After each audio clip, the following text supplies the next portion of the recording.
So now we're going to talk about the Chinese response to foreign imperialism. We left off last time when we were talking about China, discussing the Opium Wars in particular. We also talked about the Taiping Rebellion.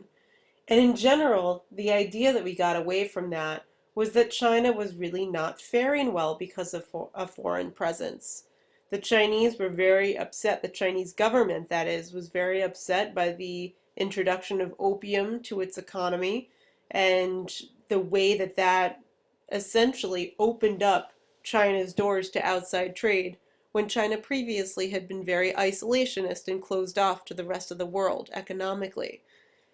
So as we continue on, we see China continuing to fare poorly as a result of imperialism, which is interesting because we will then turn back to Japan and again see how Japan's reaction, since it is much different, is going to put Japan, in this instance, in a better position compared to China. So, since we left off at the Opium Wars, it's important to realize that there was a brief period of time after the Opium Wars where China was doing a little bit better. The Europeans, remember after both the First and Second Opium Wars, well, Britain first, but then France as well as some other European countries get access to a series of China's port cities. Okay, so as China starts to open up to the outside world, this means that European countries are going to become a little bit less aggressive, which is the reason behind these short-lived improvements, so to speak. Some Europeans actually go farther and they help the Chinese economy. They allow the Chinese to collect more tax revenue. They sort of help the Chinese learn from their own experience regulating their economy. You even saw an American diplomat representing China in foreign lands. So, you saw a potential for recovery with the Chinese shortly after the Second Opium War. However, the Sino-Japanese War breaks out in 1894 and goes until the next year, and this is going to make China become weak yet again. Sino means Chinese, by the way, so this is a war between China and Japan. Sino-Japanese War, like Russo-Japanese War, which we've already discussed. Russia, Japan. Anyway, the Sino-Japanese War is going to result in a Japanese victory, and after China is further weakened by this war, it's going to prompt many additional countries to try to get a little bit more land from this very weak country. So it's going to lead to that sphere of influence pattern in China that we discussed previously, but I'm going to bring that map back up so that you can be reminded of it. What happens after the Sino-Japanese War? Well, first off, Japan gets all influence over Korea, so China no longer has any influence over Korea. Japan also gains the island of Formosa or Taiwan. I think this is a good time for me to pull up that map, so just bear with me. I'll get that up here in just a moment. Now, when these other areas in Europe, here we go, get access or get influence over China, it's important to realize that that doesn't mean they're actually directly ruling over these parts of China. They're not actually annexed, right? So like this area that you see the British have influence over, it's not British territory. It's Chinese territory that the British have influence over. Do you see the difference? So this is all left over to the US's open door policy with China.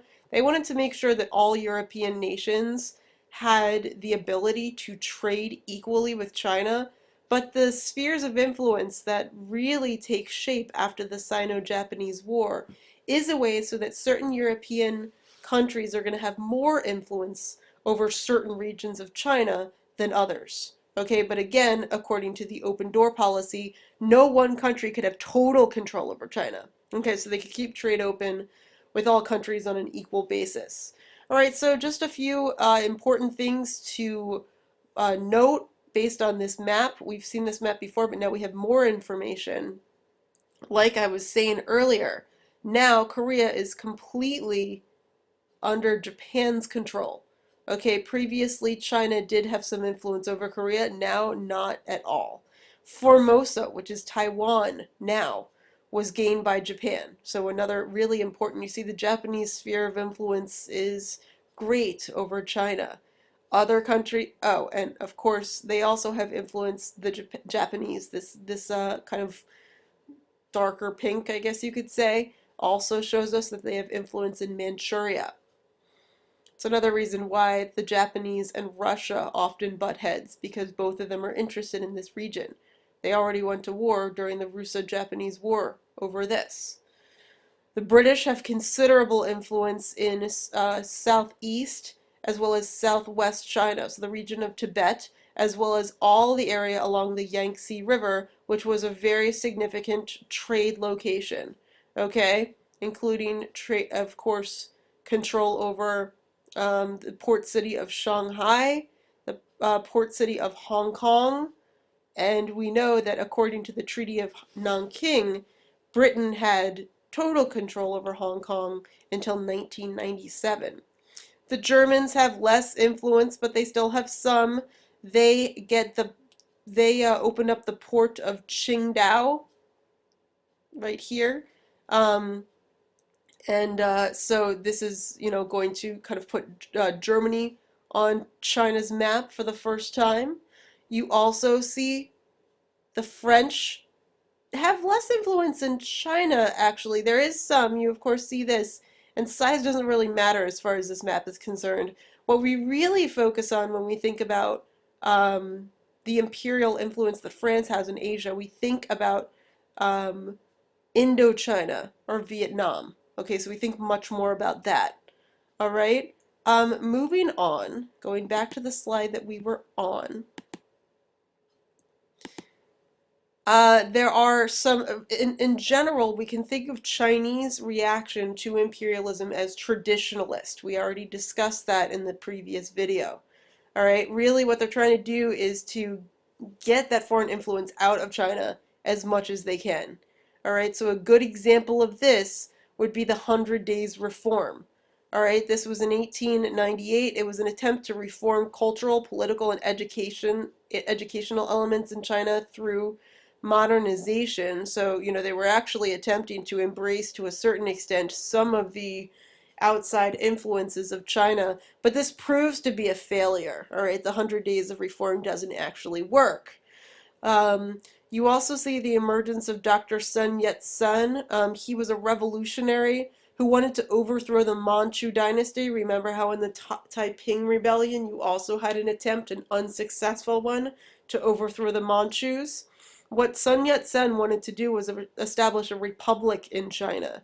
So really, what Sun Yat-sen shows us is that he really sparks the beginning of a nationalist movement within China, right? So you are going to see how significant this is as we move further into the 20th century, with China eventually establishing the People's Republic shortly after the end of World War II.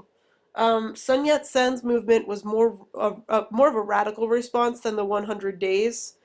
Um, Ultimately he's really attempting to get China to emerge as an independent and strong government, whereas the 100 Days of Reform you could see is almost kind of like a Japanese or Egyptian reaction. They were attempting to kind of take on some of the things that the foreigners had brought in. The Boxer Rebellion is an even greater example of traditionalist responses to imperialism. Okay, the Boxers. These are Boxers here. They were secret societies of Chinese nationalists. They were very, very anti-imperialism, very anti-foreign influence. They would have thought of the outcome of the Opium Wars as a complete disgrace. They really disliked the fact that there was so much foreign influence in China ever since that point. And so the Boxer Rebellion it begins in 1900, and it basically is all these Boxers, these very patriotic, nationalistic societies, staging uprisings against the Western domination of China. All right? So really, they're going against foreign imperialism. They also really dislike any Christian missionary presence in China. But what happens to the Boxers? Similar to what happens with the Taiping Rebellion, they get defeated. All right, there's going to be a bunch multinational imperial powers that end up squashing the Boxers. All right, so it's not just the British, it's the French, it's the Germans, it's all those countries that we saw influencing Japan in that map that we were just looking at. You will see, however, that the Qing dynasty is going to fall pretty quickly after this. All right, so the last Chinese dynasty will cease to exist.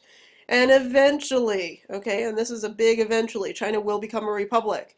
But again, like I said, this isn't until 1949, all right, with the rise of Mao Zedong. So we're looking far ahead in the future, but this is going to show us, of course, some of the Western influence on China's governments, even if they do decide to form themselves into a communist state, because a Republican government is clearly much more democratic in nature. All right, how about Japan's reaction to imperialism? Again, Japan is a story of exceptionalism. They are the only major Asian power that was not swallowed by the imperialists, all right? In other words, instead, they become imperialists themselves. How do they do that? They modernize. Okay, they modernize and they themselves, like I said, become an imperial power. All right? So one of the ways that this happens is under the Meiji Restoration, which begins in 1867. What this restoration does is it results in a whole bunch of reforms to try to allow Japan to compete with the West. All right? So first, you're going to see the samurais. We're probably pretty familiar with the samurai soldiers. They decide to rise against foreign rule, and this is relatively successful. Okay, so after the samurai rising against foreign rule, still that same year, 1867, the Japanese are going to take control of their government. This then is going to lead to a movement to catch Japan up with the rest of the West. They're really concerned with industrial and military development because they don't want that foreign threat that they just fought off with the samurais to return. Okay, they're also going to declare social equality and freedom of movement, so whatever form of serfdom that remained in Japan is going to be gone. They also introduced some serious economic improvements and industrial developments into Japan, like building railroads, factories. Their economy becomes more competitive and capitalistic. So they're all very liberal reforms. I have this image here because this was these are two Japanese women working in a new factory that existed there as a result of these reforms. They're going to reorganize and westernize their army. They're going to create a navy. They're also going to introduce a military draft so that they can have a powerful standing army in case there are any more rebellions, they can easily crush them. As far as political structure is concerned, that in itself is going to be a little bit less democratic. They still have an emperor, and their legislature is relatively weak. So the country that you can most easily compare Japan to politically would be Germany. Um, so, so like I was just saying, Japan does become an imperialistic country, effectively. We already talked about how after the Sino-Japanese War, they have control over Korea and Formosa, right? The Russo-Japanese War we actually talked about when we were discussing Russia, but let's return to it now because it happened shortly after the Sino-Japanese War, right? 1904, all right? Basically, this results because both Russia and Japan have their interest in the same area. Both of them really want to have influence over Manchuria, which is where I'm circling with the cursor here.